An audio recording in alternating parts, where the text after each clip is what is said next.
এটা Woodrow Wilson বলেছেন, মার্কিন যুক্তরাষ্ট্রের প্রেসিডেন্ট। আমার নবী কি বলেছিলেন জানেন? আমার নবী বলেছিলেন, পরিষ্কারভাবে ঘোষণা করেছিলেন যে আপনি কোনো মানুষকে হত্যা করতে পারবেন না।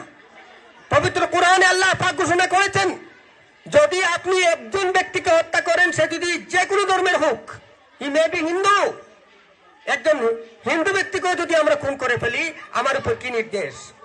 বলা হয়েছে একজন মানুষকে খুন করলে গোটা বিশ্বের সবটি মানুষকে, প্রত্যেক মানুষকে খুন করার সমান অপরাধ।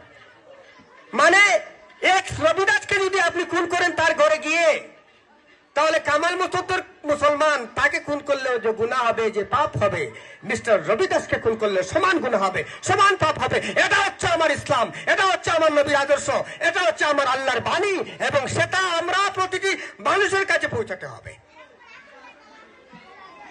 যদি পৌঁছাতে পারি, তাহলে আমাদের আজকের এই মিলাদ অনুষ্ঠান সার্থক হবে।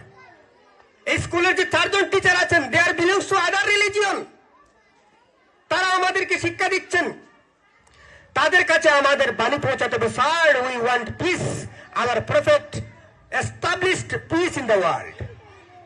এখানে প্রধান শিক্ষক অত্যন্ত সুন্দর আলোচনা করেছেন, Michael H heart, the renowned writer of the মার্কিন যুক্তরাষ্ট্র। তিনি কি বলেছেন?